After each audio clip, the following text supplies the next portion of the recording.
ഒരു പ്രധാനപ്പെട്ട വാർത്തയിലേക്ക് കടക്കുകയാണ്. PSC പരീക്ഷാ ക്രമക്കേടുമായി ബന്ധപ്പെട്ട പരാതികളിൽ governor Rajendra Arlekar PSC secretary Saju ജോർജിനെ ലോക് ഭവനിലേക്ക് വിളിച്ചു വരുത്തി വിശദീകരണം തേടി.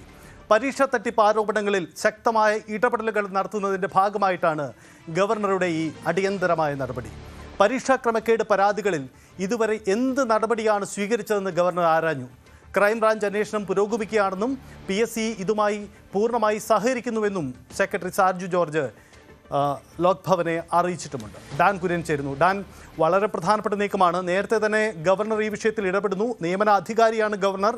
ഗവർണറുടെ ഇടപെടലുണ്ടായിരുന്നു. ഇപ്പോൾ സെക്രട്ടറിയെ വിളിച്ചു വരുന്നതിലൂടെ ഗവർണറുടെ തുടർ നീക്കം എന്താണ്?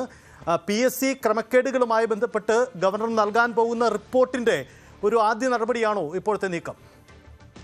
PSCയിലെ ക്രമക്കേടുകളുമായി ബന്ധപ്പെട്ട രണ്ട് തരത്തിലുള്ള അന്വേഷണങ്ങളാണ് പുരോഗമിച്ചുകൊണ്ടിരുന്നത്. നമുക്കറിയാം, PSC വിജിലൻസ്, ആഭ്യന്തര വിജിലൻസ് നടത്തുന്ന അന്വേഷണത്തിന് പുറമെയാണ് പ്രത്യേക അന്വേഷണ സംഘവും, ക്രൈംബ്രാഞ്ചിന്റെ പ്രത്യേക അന്വേഷണ സംഘവും ഇതുമായി ബന്ധപ്പെട്ട അന്വേഷണം തുടരുന്നത്.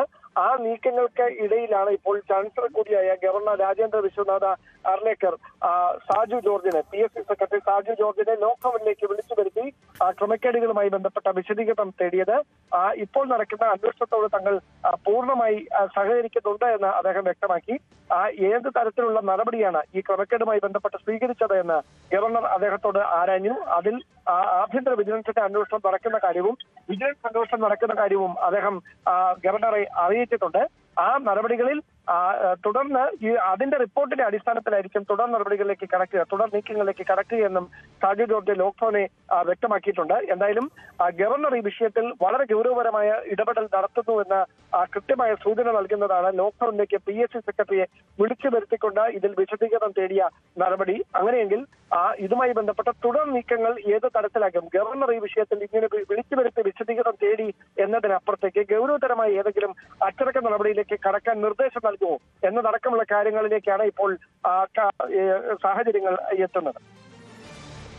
അതാണ് പ്രധാനപ്പെട്ട കാര്യം. എന്തായാലും ഗവർണറുടെ ഉണ്ടാവുന്ന അടിയന്തര ഇടപെടലാണ് എന്നതാണ് കൂടിയാണ് സാഹചര്യം. അതാണ് ഏറ്റവും പ്രധാനപ്പെട്ട കാര്യം. ഡാൻ, ഒരു കാര്യം കൂടി, ഇതിൽ PSC ഇതുവരെ അവർ സ്വന്തമായ അന്വേഷണം നടത്തുന്നു, മറ്റൊരു ഏജൻസിയുടെ ഇടപെടലുണ്ട്. സർക്കാരിന് യഥാർത്ഥത്തിൽ ഇതിൽ ഇടപെടലിന് പരിമിതികൾ ഉണ്ടല്ലോ. ആ സാഹചര്യത്തിലാണല്ലോ നിയമനാധികാരി കൂടിയാവുന്ന ഗവർണറുടെ ഇടപെടൽ.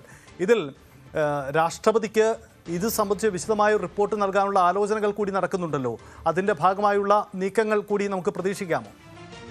തീർച്ചയായിട്ടും ലോക് ഭവൻ ഈ വിഷയത്തിൽ ആദ്യഘട്ടം മുതൽ സ്വീകരിച്ച നിലപാട് കർക്കശം നിറഞ്ഞത് തന്നെയായിരുന്നു. അതുകൊണ്ടാണ് രണ്ട് തരത്തിൽ അന്വേഷണം പുരോഗമിച്ചുകൊണ്ടിരിക്കുമ്പോഴും ഗവർണർ നേരിട്ട് അദ്ദേഹത്തിന്റെ വിവേചനാധികാരത്തിൽപ്പെടുത്ത ഒരു കാര്യവുമായി ബന്ധപ്പെട്ട് വിശദമായ റിപ്പോർട്ട് തയ്യാറാക്കിക്കൊണ്ടിരിക്കുന്നത്. ആ റിപ്പോർട്ട് തയ്യാറാക്കിക്കൊണ്ടിരിക്കുന്നതിനിടയിലാണ് PSC സെക്രട്ടറിയെ വിളിച്ചു വരുത്തുന്ന ഒരു സാഹചര്യം ഉണ്ടാകുകയും ചെയ്തിരിക്കുന്നത്. അങ്ങനെയെങ്കിൽ ഇപ്പോൾ നടക്കുന്ന അന്വേഷണ റിപ്പോർട്ട് പ്രത്യേക അന്വേഷണ സംഘം കോടതിയിലായിരിക്കും സമർപ്പിക്കുക.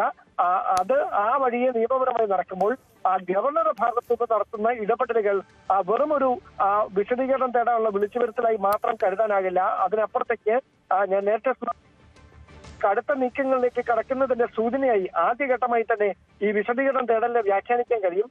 ഏറ്റവും പ്രധാനപ്പെട്ട കാര്യം, ഉദ്യോഗസ്ഥ തലത്തിൽ നടന്ന ഒരു ബോധപൂർവമായ ഗൂഢാലോചനയെ തുടർന്നുണ്ടായ ക്രമക്കേട് എന്നതിനപ്പുറത്തേക്ക് അതിൽ ഏതെങ്കിലും തരത്തിലുള്ള രാഷ്ട്രീയ സമ്മർദ്ദങ്ങളോ രാഷ്ട്രീയ ഇടപെടലുകളോ ഉണ്ടായിട്ടുണ്ടോ എന്ന കാര്യത്തിൽ കൂടി ലോക് ഭവൻ വിശദമായ ഒരു അന്വേഷണം നടത്തുന്നുണ്ട് എന്നാണ് നമുക്ക് ലഭിക്കുന്ന സൂചന. യെസ്, അതാണ് വളരെ പ്രധാനപ്പെട്ട നീക്കമാണ് ഗവർണറുടെ ഭാഗത്തു നിന്നും ഉണ്ടാകുന്നത്. PSC ക്രമക്കേട് കേരളത്തിലെ ഏറ്റവും പ്രധാനപ്പെട്ട വിവാദങ്ങളിലൊന്നാണ്. ആ വിഷയത്തിലാണിപ്പോൾ എല്ലാവർക്കും ആശങ്കയുള്ള ആ വിഷയത്തിലാണിപ്പോൾ ഗവർണറുടെ ഇടപെടലുണ്ടാകുന്നത്. യഥാർത്ഥത്തിൽ PSCയിൽ സർക്കാർ ഇടപെടുന്നതിന് ചില പരിമിതികളുണ്ട്. കാരണം നിയമനാധികാരി ഗവർണറാണ്. അതുകൊണ്ട് തന്നെ ഗവർണർക്ക് നേരിട്ട് ചില ഇടപെടൽ നടത്താൻ കഴിയില്ല, മറിച്ച് രാഷ്ട്രപതിക്ക് റിപ്പോർട്ട് ചെയ്യുക എന്ന സാഹചര്യം കൂടിയാണ് ഉണ്ടാകുന്നത്. അപ്പോൾ PSCയിൽ ഏതെങ്കിലും തരത്തിലുള്ള അങ്ങനെ ഒരു നീക്കം ഉണ്ടാകുമോ എന്നതാണ് പ്രധാനപ്പെട്ട കാര്യം. PSC ചെയർമാനെയൊക്കെ വേണമെങ്കിൽ ഒന്ന് സസ്പെൻഡ് ചെയ്ത് മാറ്റി നിർത്താം എന്നതിനപ്പുറം അതിനും കൃത്യമായ റിപ്പോർട്ടുകൾ വേണം. പക്ഷേ ഈ വിഷയത്തിൽ എന്ത് നിലപാട് ഉണ്ടാകും എന്നതാണ് പ്രധാനപ്പെട്ട കാര്യം. എന്തായാലും അന്വേഷണം നടക്കുന്നു. നിലവിലുള്ള കാര്യങ്ങൾ അടക്കമുള്ള വിശദീകരണമാണ് PSC സെക്രട്ടറി നൽകിയെന്നാണ് നമ്മൾ മനസ്സിലാക്കുന്നത്.